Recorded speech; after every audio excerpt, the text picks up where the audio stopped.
चलिए प्यारे दोस्तों, स्वागत है आपका अपने क्लास द जुपिटर क्लास में। ध्यान देना है, आज हम लोग पढ़ेंगे फिजिक्स भौतिकी का सबसे पहला चैप्टर क्लास 10 प्रकाश का परावर्तन। आज हम लोग सबसे पहले शुरू करते हैं प्रकाश का परावर्तन। ध्यान देना है, रिफ्लेक्शन ऑफ लाइट, प्रकाश का परावर्तन। प्रकाश का परावर्तन सबसे पहले समझते सर, प्रकाश होता क्या है। सबसे पहले हम समझते सर, प्रकाश होता क्या है।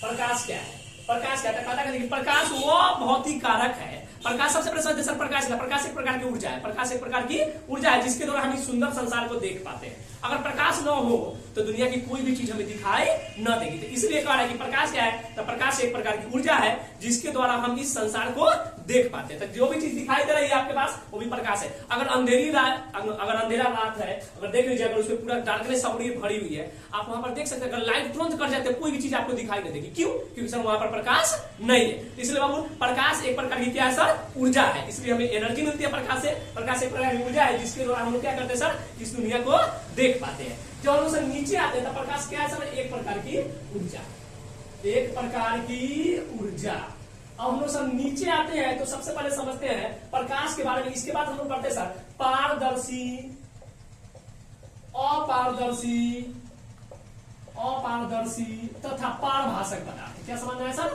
पारभाषक पदार्थ, पारभाषक।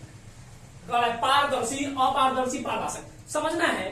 क्वेश्चन में ही आंसर छुपा हुआ है। क्वेश्चन में पारदर्शी मतलब क्या होता है, जिसके आर पार। तो कह रहा है कि वैसे पदार्थ जिसके आर पार प्रकाश आसानी से चला जाए। वैसे पदार्थ जिसके आर पार प्रकाश आसानी से चला जाए उसी को क्या कहते हैं सर, पारदर्शी। जैसे आप समझिए, जैसे जल हो गया। जल बोले तो पानी। पानी में आप अपना चेहरा देखिए, पानी को आसानी से क्या कहता है, प्रकाश इधर से आर पार कर देता है। तो इसको क्या कहते हैं सर, पारदर्शी। अब एक समझिए, जैसे हो गया शीशा। शीशा बोले तो कांच। सर शीशा में भी तो प्रकाश आता है। अब जैसे हवा, तो हवा भी तो वही है, क्योंकि हवा के जरिए हवा है तो उसके आर पार प्रकाश आसानी से करता है। इसलिए क्या है सर, यह पारदर्शी पदार्थ है। एक बार और समझना है, वैसे पदार्थ जिससे प्रकाश आसानी से एक पार से दूसरे पार निकल जाए उसको क्या बोलते हैं सर, पारदर्शी। मतलब एक पार से एक ओर से दूसरे ओर हमें दिखाई दे उसको कहते हैं पारदर्शी। एग्जाम्पल बोल रहे थे, जल हो गया, शीशा हो गया, हवा हो गया, ये सभी क्या है सर, पारदर्शी पदार्थ है। पारदर्शी के बाद बातें आती है बाबू अपारदर्शी की। तो अपारदर्शी सबसे पहले समझते हैं सर, अपारदर्शी होता क्या है। नाम है अ का मतलब होता है नौ। अ का मतलब क्या होता है, नौ। तो एक मतलब क्या कि नौ पार करे, नौ पार करने वाला। तो वैसे पदार्थ जिसके आर पर प्रकाश नौ पार करे, पार ही न करे, उसे क्या कहते हैं सर, अपारदर्शी। जस्ट लाइक अगर इसका एग्जांपल लिया जाए तो ईंट हो गया, पत्थर हो गया, समझ में आ रहा है सर। ईंट हो गया, पत्थर हो गया, बहुत सारे ईंट, पत्थर, बालू, मिट्टी, बहुत सारे पदार्थ बहुत है हमारे आसपास। प्रकृति में बहुत सारे ऐसे पदार्थ है जिसके आर पार प्रकाश आसानी से पार नहीं करता है। तो ऐसे पदार्थ को क्या कहते हैं सर, अपारदर्शी पदार्थ कहते हैं। फिर समझना है, वैसे पदार्थ जिसके आर पर प्रकाश चल जाए उसे पारदर्शी कहते हैं, और वैसे पदार्थ जिसके आर पर प्रकाश न करे उसे अपारदर्शी कहते हैं। परीक्षा में बहुत सारे एग्जाम्पल पूछते हैं। एग्जाम्पल सीधा समझ लेना कि प्रकाश चल गई तो होला, ना मिली तो ना मिली। चलिए, अब ये हो गया था, हम लोग तीसरी बातों को समझते हैं। कह रहा है पारभाषक। पारभाषक किसको कहते हैं, पारभाषक। ध्यान दीजिए, वैसे पदार्थ जिसके आर पर प्रकाश थोड़ा थोड़ा जाए। वैसे पदार्थ जिसके आर पर प्रकाश थोड़ा थोड़ा जाए, मतलब पूरे हिस्सा नहीं चल जाए, थोड़ा थोड़ा चल जाए, उसको कहते हैं सर पारभाषक पदार्थ। जैसे आप समझिए, भींगा हुआ कांच, भींगा हुआ कागज। कह रहा है कि भींगा हुआ कागज। तो भींगा हुआ कागज को अगर आप देखिएगा तो उसमें क्या हो जाएगा सर, थोड़ा थोड़ा प्रकाश दिखाई देगा, आर पार तनका दिखाई देगा। जैसे कह रहा है कि घिसा हुआ कांच, घिसा हुआ कांच। अगर घिसा हुआ कांच को अगर आप देखते हैं तो वो भी क्या दिखाई देगा सर, थोड़ा थोड़ा आपको दिखाई देगा, मतलब प्रकाश उसको तनका सा प्रवेश करेगा और नहीं करेगा। तो आपका क्या कहलाएगा सर, पारभाषक। फिर समझना है, वैसे पदार्थ जिसके आर पार प्रकाश जो है थोड़ा थोड़ा चला जाए उसको क्या कहते हैं सर, पारभाषक पदार्थ कहते हैं। फिर हम लोग समझ लिए पारदर्शी, अपारदर्शी, पारभाषक। जिसके आर पार चल जाए पारदर्शी, जरा न जाए अपारदर्शी, तनका जाए पारभाषक। ध्यान देने की बात है। चलिए अब आगे चलते हैं हम लोग। अब हम लोग समझते हैं सर, किरण पुंज होते हैं। नीचे आते हैं, थोड़ा सा टॉपिक पढ़ना है, किरण पुंज। क्या पढ़ना है, किरण पुंज।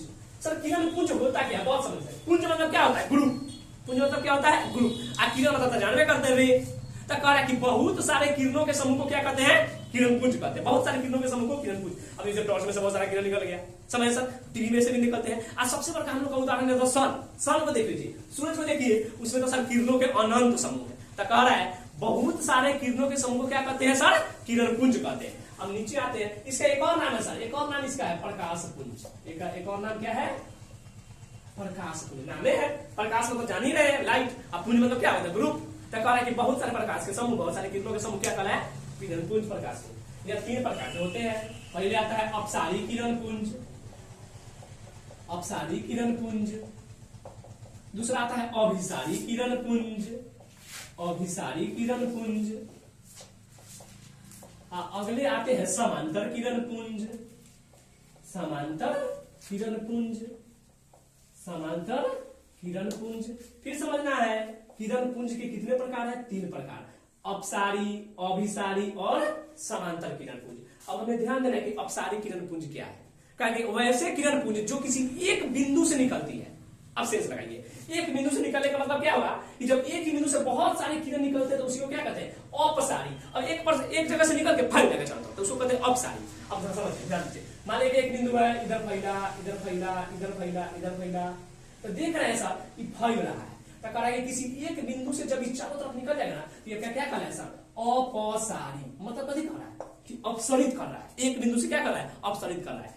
फिर समझ रहा है, जब एक ही बिंदु से बहुत सारे किरण निकलते हैं तो उसको कहते हैं अपसारी किरण पुंज। जैसे टॉर्च का ले लीजिए, टॉर्च लाइट ले लीजिए। जैसे अभी क्या हो रहा है, मोबाइल का ले लीजिए, मोबाइल का भी एक बिंदु से निकलता है, ये क्या कहलाएगा सर? अपसारी किरण पुंज। एक ही बिंदु से निकल रही है। ध्यान देने वाले चित्र भी समझ आए। देखिए एक बिंदु से बहुत सारी किरण निकल रही है सर, बहुत सारी हो सकती है, अनंत हो सकती है। चलो अब नीचे ध्यान देने वाली बात, जब अपसारी हो जाएंगे तो हम लोग दूसरी बात समझते हैं, अभिसारी। अभिसारी किसको कहते हैं? जब बहुत सारे किरण पुंज एक बिंदु पर आकर मिल जाए, जब बहुत सारे किरण पुंज एक बिंदु पर आकर मिल जाए उसको कहते हैं अभिसारी किरण पुंज। अब देखिए समझिए सर, वही पिक्चर है, ध्यान देने वाली बात है, वही पिक्चर है, वही चित्र है, और समझना है कि इसमें आखिर हो क्या रहा है। इसमें क्या करा कि देखिए सब चीज आकर के कथी करे छै, एके गो बिंदुआ पर मिल गए। क्या हो गई बाबू? समझ में आ रहा है सर? एक ही बिंदु पर इसे क्या हो रहा है? मिल रहा है। तो जब एक ही बिंदु पर बहुत सारे किरण आकर मिल जाए तो उसका नाम कथी होता है? अभिसारी किरण पुंज। अपसारी एक बिंदु, अपसारी किसको कहते हैं? एक बिंदु से छितर जाएगा। अभिसारी किसको कहेंगे? समझ में आ रहा है सर? तो एक बिंदु पर आकर के मिल जाएगा तो हमारा कहलाएगा अभिसारी किरण पुंज। अब हम लोग बहुत हल्के होते हैं सर, ध्यान देने की बात है। अभिसारी अपसारी कोई बड़ी बात नहीं है, एकदम छोटी छोटी बातें हैं। बस परीक्षा में यही रहता है इसका मेन, एक बिंदु से निकलेगा, कहीं मिलेगा, और समांतर समझना है।